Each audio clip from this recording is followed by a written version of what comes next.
Success changes as we change.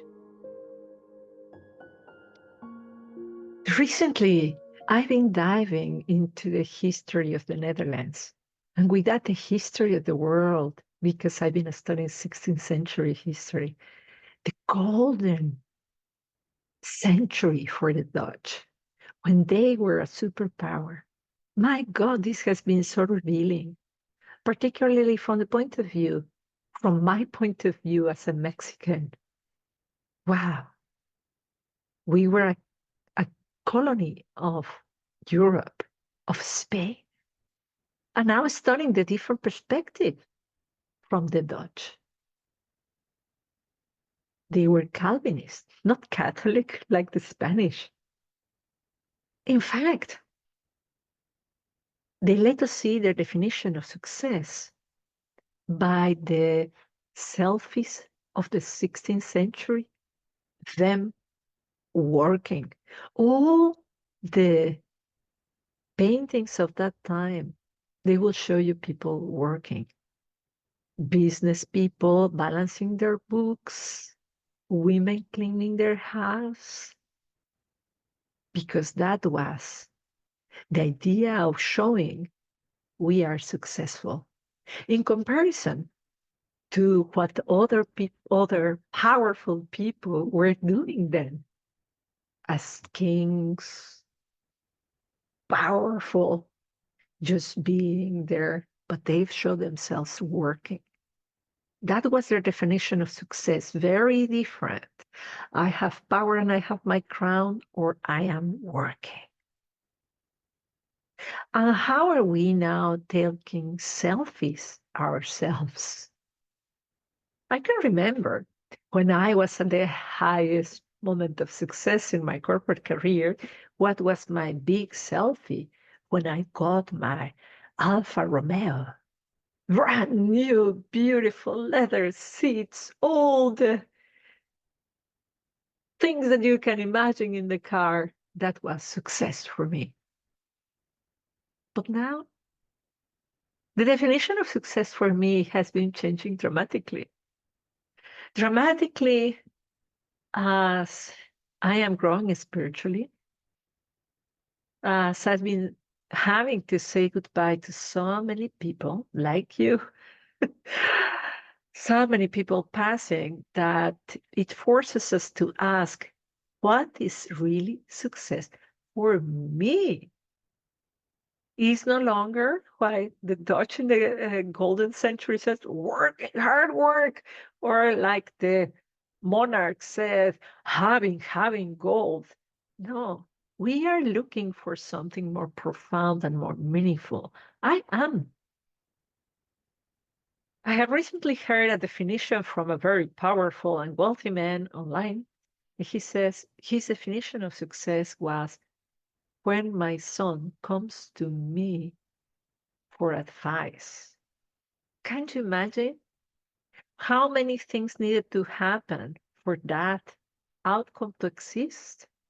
He needed to have a wife, he needed to have a child, the child needed to grow in such a way that he could trust the father. I really like that definition of success. Today, I'm going to explore with you 4 perspectives that I am shifting inside for my definition of success. And I hope this could inspire you to shift your own definition. Number 1, in the past, success was everything about the outcome. How much money you made in that launch, how much money you got by that promotion, you know, the outcome, what you got. And that was the only definition of success. And the idea of the journey was totally forgotten. If you failed, if you did not get the outcome, that was labeled a failure. And even worse, you will label a failure yourself. I can tell you, I call myself that way. Why not start considering that the journey is success. The process of becoming is success. Why not start loving the process of becoming? A long time in my life, I had a poor self image of my body self image. When I was little, 14, I had a horrible suffering of anorexia. For the longest time, I was looking at the mirror and I hated every single thing I saw. The way I have healed myself from that is to fall in love with food, fall in love with exercise, fall in love with my body, with every single tiny thing. Like just looking at my hand, I love my hand. It helped me to hold the cup. I love my hand. It hugs me. I love this cup of coffee. I love the moment in which I can do sit-ups. I love, and that loving the process. This is what I want to embrace as my definition of success. It's like loving being alive. Another example that I can give you in this loving the process and the eternal becoming has been the process of letting my hair grow. Uh, for the longest time, I had short hair, very short, really pixie hair. And now I really understand that there was some part of me gravitating towards more masculine energy. It was a sense of being in control. Because you see, when you have long hair, you don't have control. The hair decides where it wants to be because the curl wants to be like this and not like that. I wanted to be in control. And the moment when I made a pledge to myself that I didn't care how long the hair will be or how beautiful it will look, that I decided to love it the way it will fall every day, that is when it started growing. That is when I was able to keep it. That is when everything became a success. If you want changes in your life, you need to fall in love with the process. You need to fall in love with every single iteration of who you are as you become. Because falling in love with the journey is falling in love with life. Falling in love with life, that is success. Mm. Perspective number 2, more. More. I have to share with you another jewel of Dutch way of thinking. And this was uh, something that we love for grandma, the mother of my husband. This is a saying in very old Dutch that I will loosely translate into real love doesn't speak loudly, but it comes out, it expresses itself in tiny, tiny actions, tiny actions. So not more actions, but it's about tiny daily actions. It's not about more big parties, big money, big expressions of, it is about the tiny daily little things. And the tiny little things is what makes life. What happens if you put a lot of water in a plant and then you don't put water in a plant for a long time? It will die. Life is just precisely like that, like a little plant. Your life, you are like a garden, and you are the gardener. By putting tiny little bit of water often, then you're making that garden grow. Loving that tiny bit of presence, loving that tiny little bit of attention constantly is what generates a beautiful life. Here at home, we have a habit, and we are really adamant to continue with this habit is to say goodbye and to say hello to whoever crosses our door. Everybody who's in the house has to go to the door to say hello, to say goodbye. You don't know when is the last time you could see that person. And it's a moment of party, it's a moment of making a joke, it's a moment of being present for the person who arrives or the person who leaves. And that little action is really success for all of us.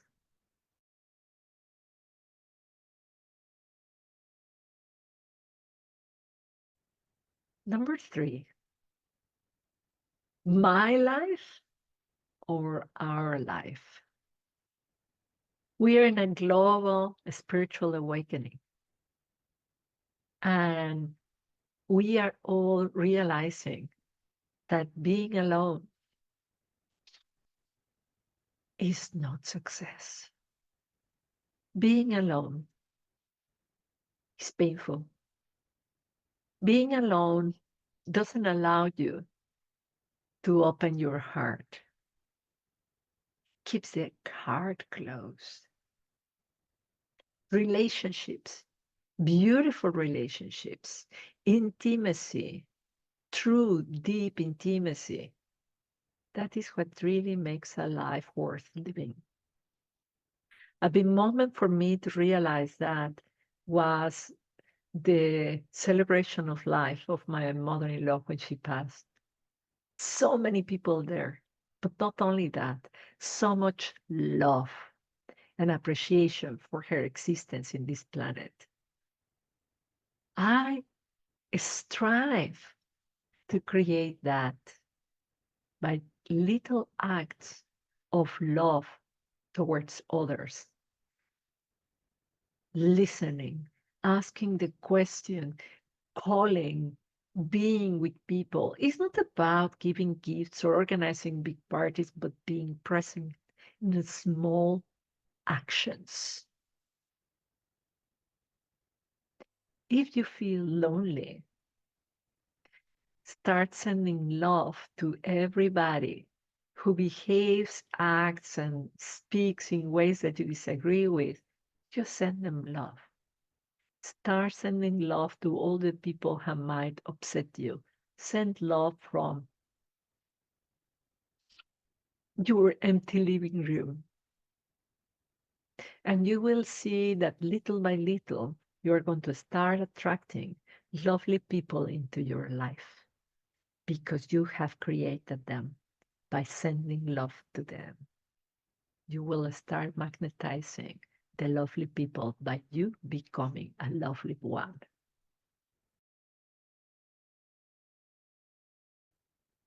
Number four, speed. I can tell you, I was Speedy Gonzalez for the longest time. And what brought me Speedy Gonzalez identity was burnout. I was doing things really fast, so fast that I didn't stop for a minute to think if it was the right thing to do or it was the right moment. Now I don't think things I now I am training myself to do things differently by being present, by connecting with the wisdom of the moment, of what is needed in that very moment, but mindfully feeling, becoming aware of what the moment is asking from me. Is it asking me to be quiet? Is it asking me to speak? Is it asking me to act? What is the wisdom of the moment? And you know, ladies, you do have an unfair advantage that is the wisdom of the womb. Your womb is like a clock. This clock tells you what is the time for. What is the time made for? Is it time made for speaking and going out in public? Or the opposite, is it time to retreat and strategize and be in silence? Is it a time of enthusiasm, new ideas? Or is it the time to analyze, to gather protection for the future? Mm, I have created an entire video on this very subject with resources, free resources for you to understand when is the right moment. And I invite you to incorporate this definition of success for the next year, to know when the right moment is. And use your unfair advantage, the wisdom of the womb, to know to be in the right time. I will leave the links below. Your homework is to consider this four change of perspective when you are setting your goals for the next year. I wish you a wonderful new year, and I hope to see you in the channel again. God bless.